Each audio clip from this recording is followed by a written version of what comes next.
monde! Bienvenue à Meg autour du monde.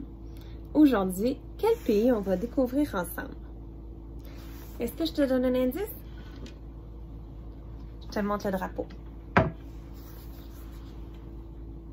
Est-ce que tu reconnais ce drapeau? C'est le drapeau de l'Égypte. L'Égypte, c'est un pays d'Afrique du Nord. Tu vois où est-ce qu'il est situé? Dans le haut du grand continent de l'Afrique. Un beau drapeau. Il est composé d'une ligne rouge, d'une ligne blanche, d'une ligne noire et au centre de l'image de l'aigle de Saladin, qui est un symbole important dans la culture arabe. Donc, ça va m'amener au prochain sujet. C'est quoi la langue qui est parlée en Égypte? L'arabe. Tu vois? Très différent de l'alphabet qu'on connaît nous. 28 lettres dans l'alphabet arabe. Une des choses qui est particulière par rapport à notre manière d'écrire, c'est que nous, on écrit de gauche à droite et en arabe, c'est le contraire. Donc, de droite vers la gauche. Donc, c'est une différence importante. C'est la 5e langue la plus parlée au monde, l'arabe. C'est la langue officielle de 25 pays. Donc, c'est une langue très parlée dans plusieurs pays. Combien de personnes en Égypte? Tu le vois ici? 104 millions. C'est beaucoup de gens. C'est pas très gros, l'Égypte. Mais beaucoup de gens y habitent. Même qu'en 60 ans, le nombre de gens habitant l'Égypte a quadruplé, 4 fois plus d'habitants en Égypte qu'il y a 60 ans. Donc, c'est un pays qui se développe beaucoup. Il se développe beaucoup autour d'un fleuve très connu. Je ne sais pas si tu as déjà entendu parler de ce fleuve-là. Ça s'appelle le Nil. Avec le fleuve Amazon, qu'on a vu dans notre capsule sur le Brésil, c'est le plus long fleuve au monde avec l'Amazon. Une des choses particulières en Égypte, regarde, tu vois le territoire, c'est tout ça, tout ce qui est blanc, même jusqu'en bas ici. Ça, c'est l'Égypte. Regarde ce qui est en rouge, c'est où les gens habitent. Donc, les gens, 90% des gens qui habitent en Égypte habitent le long du Nil. Tu vois? Le long. Tout le reste, c'est quoi? Des déserts. Regarde, cette image-là est très parlante. Je vais me tasser un peu. Tu vois? Le Nil, regarde, on le voit un peu, le cours d'eau ici. Donc, tout ce qui est la vallée du Nil se retrouve à avoir de l'humidité pour faire la culture. Donc, les gens vont développer des champs, vont faire de l'agriculture, mais de manière très brutale. Tout de suite après, c'est le désert. Tu vois? C'est impressionnant, hein? Donc, agriculture, verdure, désert. C'est vraiment particulier comme paysage. Donc, beaucoup de déserts en Égypte, dont un désert très, très connu, qui n'est pas juste en Égypte, mais dans plusieurs pays d'Afrique, le fameux Sahara. Tu as peut-être déjà entendu parler du désert du Sahara. Donc, c'est un désert qui, entre autres, est en Égypte. Est-ce que tu connais cet animal? Est-ce que c'est un chameau? Ou un dromadaire? Il y a une petite différence entre les deux. Est-ce que tu sais c'est quoi? C'est la bosse. Donc, un dromadaire, une bosse. Un chameau, 2 bosses. C'est quand même 2 grands mammifères qui habitent les deux en Afrique, qui vont avoir une grande tolérance pour voyager dans le désert. Et est-ce que tu sais c'est quoi qu'il y a dans cette fameuse bosse?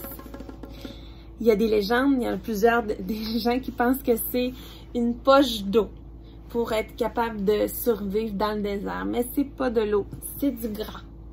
Mais ça sert quand même à survivre longtemps dans le désert parce que les dromadaires, autant que les chameaux, c'est un mammifère qui est très, très utile pour traverser de longues heures dans le désert. Il va être très fort pour traîner des bagages, traîner quelqu'un sur lui, qui est sur son dos, un peu comme pour un cheval.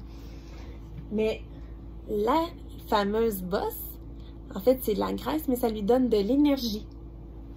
Donc, au lieu d'être gras à la grandeur de son corps, il va conserver son gras seulement sur son dos. Ce qui fait que le reste de son corps est très peu gras. Donc, très mince, plus facile de ne pas avoir chaud. Et puis, l'énergie qu'il a besoin pour traverser dans le désert, il va puiser ça dans sa fameuse bosse de gras. Une chose très, très, très connue de l'Égypte, c'est les pharaons. En fait, pendant 3 millénaires, il y a très longtemps, l'Égypte a été marquée par une ère très, très importante dans l'histoire de l'humanité, l'Égypte des pharaons. Tu reconnais, tu as certainement déjà vu des images d'un pharaon. On voit aussi ici des cultures de certains temples de pharaons qu'on a découverts. Les fameuses pyramides d'Égypte. C'est sûr que c'est l'incontournable en allant en Égypte. Qu'est-ce qu'il faut aller voir? Le désert et ces fameuses pyramides de l'époque des pharaons. Donc, une pyramide qui est dans les 7 merveilles du monde, classée patrimoine mondial de l'humanité. Donc, c'est vraiment quelque chose à voir. C'est une merveille du monde. Les fameuses pyramides qui ont été construites il y a des siècles avant notre ère, avec très, très peu de technologie comme maintenant on a aujourd'hui pour construire de grands édifices. Donc, vraiment, avec des outils très simples, ils ont construit des merveilles comme ça, les pharaons et leur peuple égyptien. Une reine très connue d'Égypte. Est-ce que tu la reconnais? Certainement que tu as déjà entendu parler d'elle. Cléopâtre. C'est une des reines d'Égypte qui est le plus connue. Et qui c'est ça? Jules César, un empereur qui était un Romain, donc en Italie. À l'époque de Cléopâtre, du côté de Rome, en Italie, le roi était Jules César. Et ils ont vécu une histoire d'amour, Cléopâtre et Jules César, à l'époque. Donc, 2 grands rois et reines d'il y a très longtemps qui sont tombés amoureux. 2 rois de civilisations anciennes qui ont marqué l'histoire de l'humanité. Peut-être par contre que tu connais la version de Cléopâtre et du roi Jules César dans la bande dessinée Astérix. Donc on voit Cléopâtre ici et Jules César. Donc il y a énormément d'histoires qui ont été faites autour de ces personnages mythiques de l'histoire et Astérix, c'est un de ceux qui a exploité ce couple dans des histoires très drôles et très intéressantes. Donc, une petite référence à l'histoire de l'Égypte. Une chose très intéressante aussi qu'il y a en Égypte, c'est les oasis. Est-ce que tu sais c'est quoi un oasis?